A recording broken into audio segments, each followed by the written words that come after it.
Hey there, welcome to the next session of this spoken English journey. आज इस class में हम जो सीखने जा रहे हैं वह काफ़ी इम्पोर्टेंट है.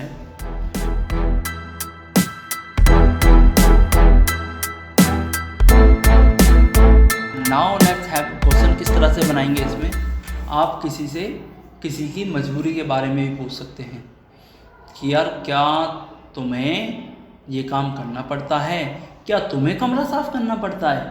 डू यू हैव टू क्या बोलेंगे. प्रेजेंट डेफिनेट का हमारा ये रूल रेगुलेशन है जिसको पढ़ के आगे बनाएंगे. तो do you have to clean the room, tidy up the room, इस तरह बनाया हमने. Do you have to bring the milk, क्या तुम्हें दूध लाना पड़ता है.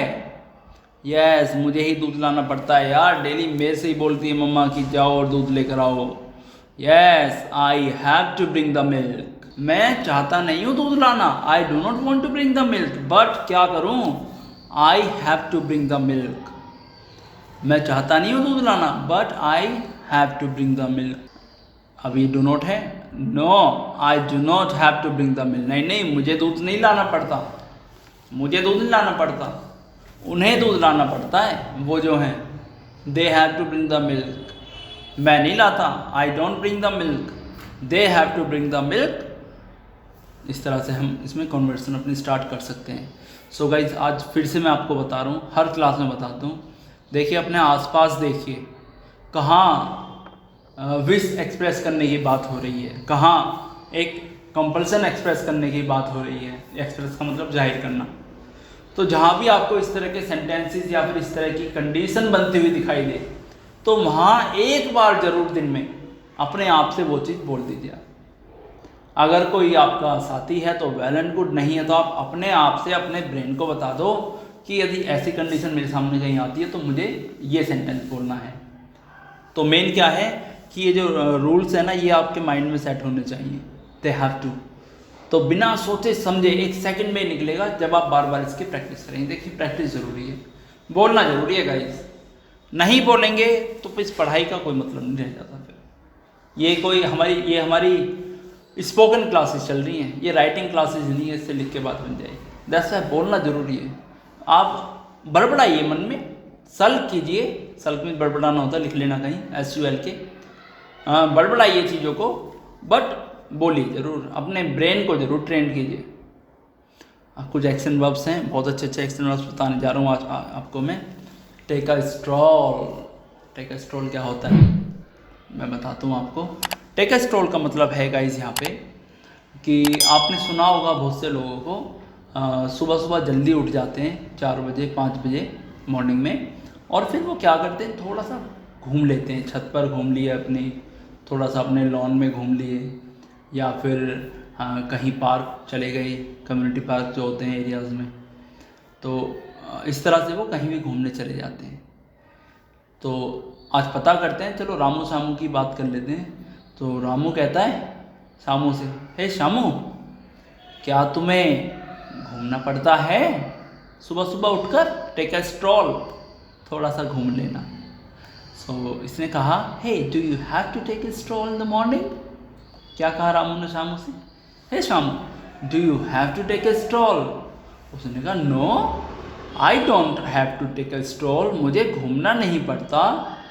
आई don't have to take a stroll, मुझे घूमना नहीं पड़ता. Even I want to take a stroll in the morning. क्या कहा इसने, आई वॉन्ट टू, मैं घूमना चाहता हूँ. I want to take a stroll in the morning, मुझे ये नहीं मजबूरी है मेरी. आई डोंट हैव टू मना कर दिया उसने.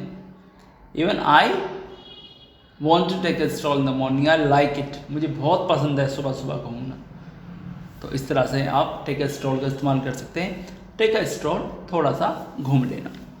सो आप क्वेश्चन कर सकते हैं, do you take a stroll in the morning, क्या तो आप सुबह सुबह थोड़ा घूमते हो. Yes I take a stroll in the morning without any fail. अब ये विदाउट एनी फेल आप देखना मैंने कहाँ बताया है और इसका क्या मीनिंग है. मैं रिपीट नहीं कर रहा हूँ गाइस, आप मेरी क्लासेस देख लेना आगे पीछे. Next one we have mop the floor. Mop the floor. तो मॉप द फ्लोर का मतलब क्या होता है. सुबह सुबह काम वाली बाई आती हैं आंटी, और वो क्या करके जाती है हमारे घर, पोछा मार के जाती हैं पूरे फर्श पर।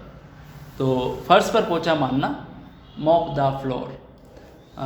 Do you have to mop the floor? आप कह सकते हैं क्या तुझे पोछा मारना पड़ता है घर में? No, I do not have to mop the floor, I have to mop the floor. Iron the clothes.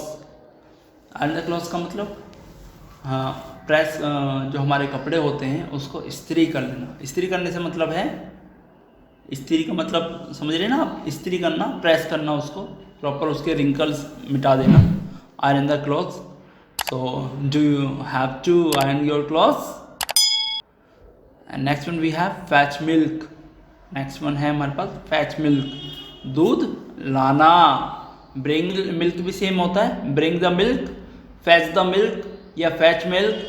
ये फैच जो है ब्रिंग का सिनोनियम्स होता है, यानी ब्रिंग का ही एक और शब्द है फैच, तो आप कह सकते हैं fetch the milk. Extinguish fire.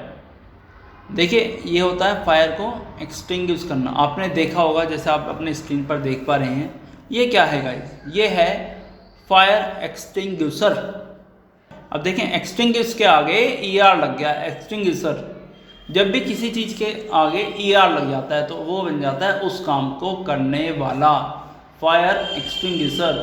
तो यहाँ एक्सटिंग्विश फायर का मतलब है आग बुझाना, और ये जो आप अपनी स्क्रीन पर देख रहे हैं ये है फायर एक्सटिंग्विशर। और आग लगाने में क्या कहते हैं फिर? चलो ये तो हो गया आग बुझाना। आग लगाने में क्या कहा जाता है? आग लगाने को कहते हैं सेट द फायर या सेट फायर, आग लगाना। ये आग लगाना असली वाला आग लगाना है बच्चों। गाइस ये जो है ना आग लगाना, ये वैसा नहीं है कि किन्हीं दो जनों के बीच में आग लगा दी, वो नहीं है। ये असली आग लगाना है, फ्लेम्स जिसमें उठती हैं, आग की लपटें, फायर्स ऑफ फ्लेम जिसमें आती है ना, ये वो वाला आग लगाना है। चलो खैर, so guys, I hope you would have understood so many things in today's topic, and thank you very much for this class, and now we will see you in the next lesson.